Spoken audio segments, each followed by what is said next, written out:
अस्सलाम वालेकुम, मेरा नाम ज़मीन सर। उम्मीद करता हूँ कि आप सब खैरियत से होंगे। आज की वीडियो के अंदर हम डिस्कस करने वाले हैं पीपीएससी असिस्टेंट एसएन गैट के पास्ट पेपर के एमसीक्यूज, जिसमें हमारे पास मौजूद हैं 15 इंपॉर्टेंट एमसीक्यूज। तो आज की वीडियो जो है वो बहुत ही ज़्यादा यूजफुल इन्फॉर्मेटिव होने वाली है। वीडियो को आपने एंड तक देखना है और आपके पास कोई सजेशंस या कोई भी आपके पास फीडबैक हो तो वो आप मुझे कमेंट्स में लाजमी बताएं। तो क्वेश्चन नंबर 1 हमारे पास है, Indian city Mumbai consist of how many islands. जो इंडिया का शहर है मुंबई, उसमें कितने आइलैंड्स हैं? हमारे पास डिफरेंट ऑप्शंस हैं 5, 6, 7 एंड 10। तो इसका आंसर हमारे पास है 7। तो जो इंडिया का सिटी है मुंबई, उसके अंदर 7 आइलैंड्स हैं। नेक्स्ट क्वेश्चन हमारे पास है, कैपिटल ऑफ जर्मनी। जर्मनी का जो कैपिटल है वो क्या है? तो इसका आंसर हमारे पास है बर्लिन। तो अपने याद रखने की capital of Germany is Berlin. Next question हमारे पास है, Suez canal is owned by. Suez canal जो बेसिकली है वो किसकी मलकियत है? तो हमारे पास डिफरेंट ऑप्शन है, सीरिया, तुर्की, इजिप्ट। तो इसका आंसर हमारे पास है Egypt. The most polluted country in the world is, सबसे ज्यादा जो पोल्यूटेड कंट्री है दुनिया के अंदर वो कौन सी है? हमारे पास डिफरेंट ऑप्शन है, इंडिया, पाकिस्तान, बांग्लादेश, अफगानिस्तान। तो इसका आंसर हमारे पास है बांग्लादेश। तो आपने याद रखने की बांग्लादेश जो है वो मोस्ट पोल्यूटेड कंट्री है दुनिया की। नेक्स्ट क्वेश्चन हमारे पास है, the international day of peace is observed annually on. जो इंटरनेशनल डे ऑफ पीस है ये हर साल जो है वो कौन सी डेट को ऑब्जर्व किया जाता है? तो इसका आंसर हमारे पास है 21 सितंबर। तो आपने याद रखने की इंटरनेशनल डे ऑफ पीस जो है वो 21 सितंबर को ऑब्जर्व किया जाता है एनुअली। नेक्स्ट क्वेश्चन हमारे पास है, which name is mention in every book of Allama Iqbal. चार ऑप्शन आपको दी गई हैं, Matthew Arnold, William Wordsworth, Rumi या गोएथी। इसमें से एक ऐसा नेम है जो कि इलामा इकबाल की हर किताब में मेंशन्ड है। तो इसका आंसर हमारे पास है रूमी। सो रूमी नेम जो है वो इलामा इकबाल की हर किताब के अंदर मेंशन्ड है। नेक्स्ट क्वेश्चन हमारे पास है, which country of Europe is famous for dairy industry. कौन सी कंट्री है यूरोप की जो कि डेयरी इंडस्ट्री के लिए जो है वो मशहूर है? हमारे पास डिफरेंट ऑप्शंस हैं, स्वीडन, नॉर्वे, डेनमार्क, स्विट्जरलैंड। तो इसका आंसर हमारे पास है डेनमार्क। तो आपने याद रखना कि डेनमार्क जो है ये डेयरी इंडस्ट्री के हवाले से बहुत ही ज्यादा मशहूर है। नेक्स्ट क्वेश्चन हमारे पास है, who was AO Hume. AO Hume जो है वो कौन थे? तो इसका आंसर हमारे पास है retired member of civil service. तो ये चीज आपने याद रखनी है कि एओ ह्यूम जो है वो रिटायर्ड मेंबर थे सिविल सर्विस के। नेक्स्ट क्वेश्चन हमारे पास है, the world tourism day observed every year on. जो वर्ल्ड टूरिज्म डे है जो हर साल जो है वो कौन सी डेट को ऑब्जर्व किया जाता है? तो इसका आंसर हमारे पास है 27 सितंबर। तो ये चीज आपने याद रखनी है कि वर्ल्ड टूरिज्म डे जो है वो हर साल जो है वो 27 सितंबर को ऑब्जर्व किया जाता है। वो is considered one of the greatest investors in the world. दुनिया के अंदर सबसे ज्यादा जो इन्वेस्टर है वो किसको जो है वो कंसिडर किया जाता है? तो इसका आंसर हमारे पास है वॉरेन बफेट। सो वॉरेन बफेट जो है वो ग्रेटेस्ट इन्वेस्टर है वर्ल्ड के अंदर। क्वेश्चन नंबर 11 हमारे पास है, the first frisbee was made in. जो पहली फ्रिस्बी है वो कब बनाई गई? तो इसका आंसर हमारे पास है 1957। नेक्स्ट क्वेश्चन हमारे पास है, which of the following is the largest mosque in the world. दुनिया के अंदर सबसे लार्जेस्ट मॉस्क जो है वो कौन सी है? तो इसका आंसर हमारे पास है Al Masjid Nabawi, great mosque of Mecca, Saudi Arabia. तो ये चीज आपने याद रखनी कि जो ग्रेट मॉस्क ऑफ मक्का है सऊदी अरेबिया, वो जो है ना वो लार्जेस्ट मॉस्क है दुनिया के अंदर। नेक्स्ट क्वेश्चन हमारे पास है, Jaisalmer is a city in. Jaisalmer जो है ये कौन सी कंट्री का सिटी है? हमारे पास डिफरेंट ऑप्शंस हैं, तुर्की, इजिप्ट, इंडिया, इराक। तो इसका आंसर हमारे पास है इंडिया। तो आपने याद रखना कि जैसलमेर जो है वो इंडिया का एक शहर है। जापान कैप्चर्ड मंचूरिया इन। जापान ने मंचूरिया को कब कैप्चर्ड किया, कब उस पर काबू पाया? तो इसका आंसर हमारे पास है 1931। तो ये चीज आपने याद रखनी है कि Japan captured Manchuria in 1931। Next question हमारे पास है, height of Broad Peak 12th highest mountain in the world is. अब एक इन्फॉर्मेशन हमें क्वेश्चन से मिल गई कि जो ब्रॉड पीक है वो जो है दुनिया के अंदर 12वें नंबर पे है हाईएस्ट माउंटेन के अंदर, और उसकी हाइट जो है वो क्या है? तो इसका आंसर हमारे पास है 8047 मीटर। तो अपने याद रखने की हाइट ऑफ ब्रॉड पीक जो कि दुनिया की 12वीं हाईएस्ट माउंटेन है, उसकी जो हाइट है वो है 8047 मीटर। नेक्स्ट क्वेश्चन हमारे पास है, 16th century build Khorpocho fort is located in. 16वीं सेंचुरी के अंदर बनने वाला खोरपोचो फोर्ट जो है ये कहाँ पे लोकेटेड है? कोडिजी में, टेक्सला में, स्वात में या स्कर्दू में? तो इसका आंसर हमारे पास है स्कर्दू। तो आपने याद रखना है कि खोरपोचो फोर्ट जो कि 16th सेंचुरी 16वीं सदी के अंदर बना था ये स्कर्दू में लोकेटेड है। Term of the president of UN general assembly. जो यूनाइटेड नेशन जनरल असेंबली के प्रेसिडेंट होते हैं उनका जो दौरान है, कितनी देर तक वो रह सकते हैं प्रेसिडेंट, तो वो टर्म जो है वो कितना है? तो इसका आंसर हमारे पास है 1 ईयर। तो 1 ईयर के बाद दोबारा इलेक्शंस होते हैं और फिर जो है वो प्रेसिडेंट सिलेक्ट होते हैं यूएन जनरल असेंबली के। नेक्स्ट क्वेश्चन हमारे पास है, who is the first purchaser of Pak China made GF-16 and 17 aircraft. इसके अंदर जो है स्पेसिफिकली GF-17 एयरक्राफ्ट की बात की कि कौन से पहले परचेजर थे पाक चाइना मेड GF-17 एयरक्राफ्ट के। तो इसका आंसर हमारे पास है म्यांमार। तो म्यांमार जो है वो फर्स्ट परचेजर रहे हैं Pak China made JF-17 aircraft के। Where is river Thames? Thames river जो है ये कहाँ पे है?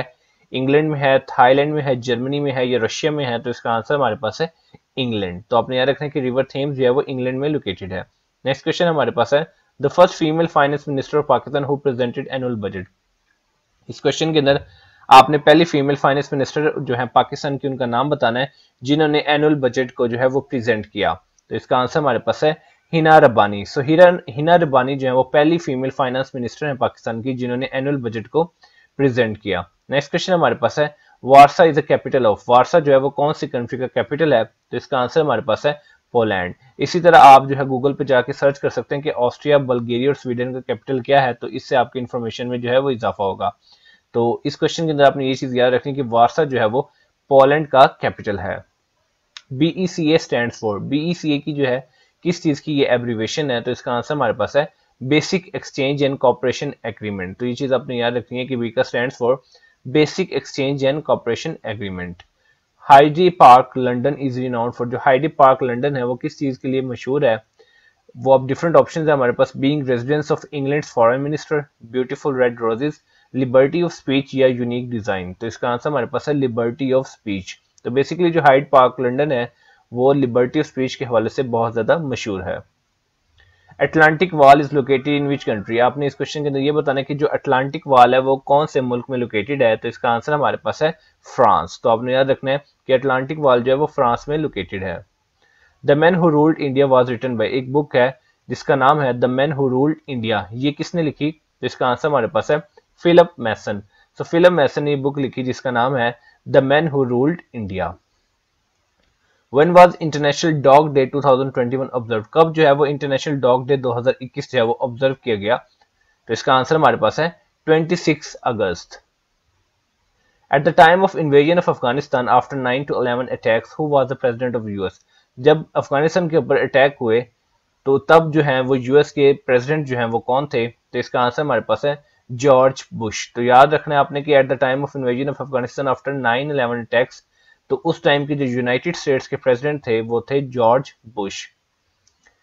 अब जो है वो इंग्लिश का पोर्शन स्टार्ट होने लगे, तो आपने इंग्लिश के पोर्शन के अंदर मोस्ट सुटेबल वर्ड को सिलेक्ट करना है। तो हमारे पास सेंटेंस है we are sensible the difficulties he faces. इधर आपने मोस्ट सुटेबल वर्ड सिलेक्ट करना है, तो इसका आंसर होगा ऑफ। तो अब कंप्लीट सेंटेंस क्या हो जाएगा? We are sensible of the difficulties he faces. Next question हमारे पास है Danish came out his office looking tired and worried. अब मोस्ट सुटेबल वर्ड जो है वो क्या होगा? Of. Now the complete sentence will be Danish came out of his office looking tired and worried. Next question हमारे पास है the club usually empties about 2 in the morning. Now we have to select the most suitable word in this sentence and the answer will be out. So the complete sentence will be the club usually empties out about 2 in the morning. Next question हमारे पास है I was aware the problems parents were facing. The most suitable word will be of. Now the complete sentence will be I was aware of the problems parents were facing. Next question हमारे पास है I don't want to argue you. अब most suitable word select करना है, तो इसका answer हमारे पास है with. I don't want to argue with you. Next question हमारे पास है फखर Zaman appeared settled the crease. The most suitable word in this sentence will be at.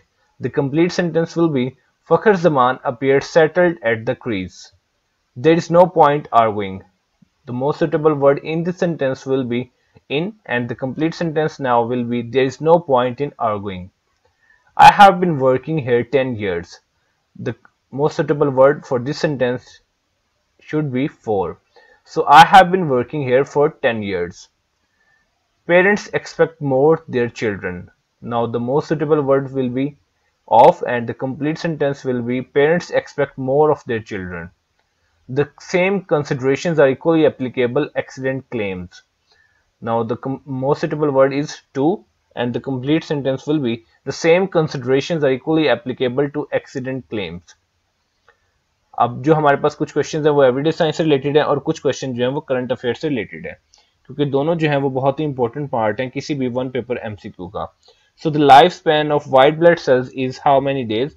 तो इसके अंदर हमने देखना है कि जो लाइफ स्पैन है व्हाइट ब्लड सेल्स का वो कितना है। तो इसका आंसर हमारे पास है 5 to 21 डेज, और व्हाइट ब्लड सेल्स को क्या कहा जाता है, ये आपने सर्च करना है, जो कि लास्ट वीडियो अगर आपने देखी होगी तो आपको पता चलेगा। तो स्पेसिफिकली व्हाइट ब्लड सेल्स को क्या कहा जाता है, red blood, basically white blood cells को कहा जाता है ल्यूकोसाइट्स, रेड ब्लड सेल्स को कहा जाता है एरिथ्रोसाइट्स, और इसी तरह प्लेटलेट्स को कहा जाता है थ्रोम्बोसाइट्स। तो इस तरह का भी क्वेश्चन आपसे एग्जाम में पूछा जा सकता है।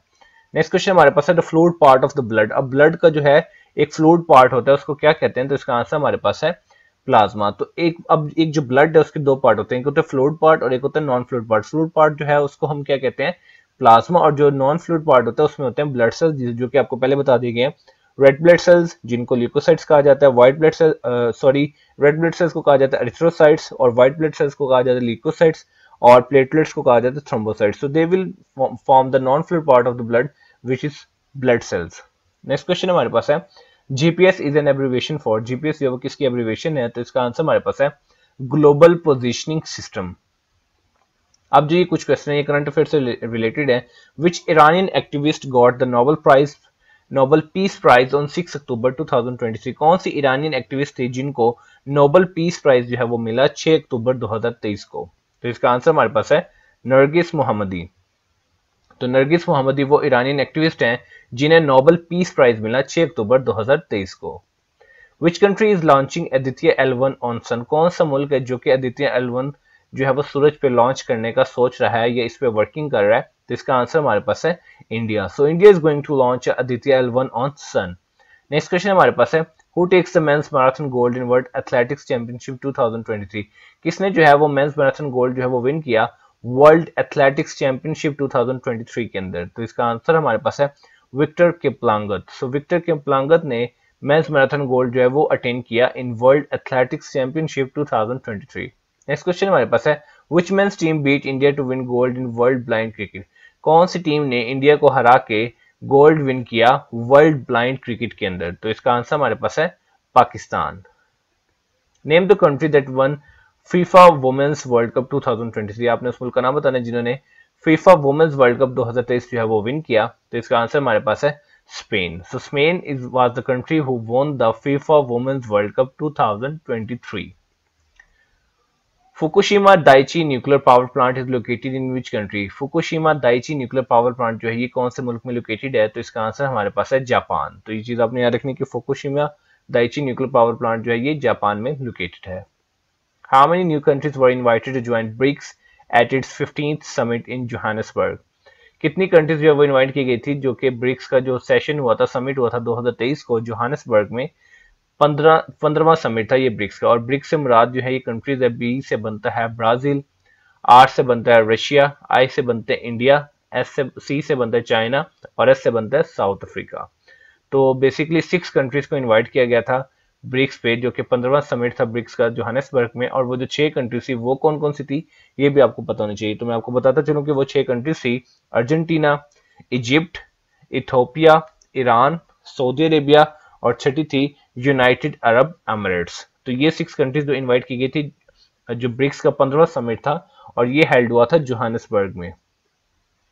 Who is the champion of men's tennis Cincinnati Open 2023। कौन से जो है मेंस टेनिस सिंसिनाटी ओपन 2023 के चैंपियन जो है वो कौन थे, तो इसका आंसर हमारे पास है नोवाक डिजोकोविक। सो नोवाक डिजोकोविक जो है वो मेंस टेनिस सिंसिनाटी ओपन 2023 के चैंपियन थे। नेक्स्ट क्वेश्चन हमारे पास है along with Saudi Arabia and UAE which country is investing heavily in alternating revenues to crude gas.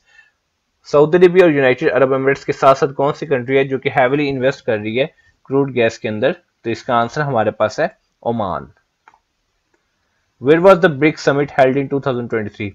जो ब्रिक्स समिट है जो कि 15वां ब्रिक्स समिट है जो कि 2023 में हुआ, ये कहां पे हेल्ड हुआ, तो इसका आंसर हमारे पास है जोहान्सबर्ग। तो ये चीज आपने याद रखनी कि ब्रिक्स समिट 15वां ब्रिक्स समिट जो है वो जोहान्सबर्ग में जो है वो हेल्ड हुआ।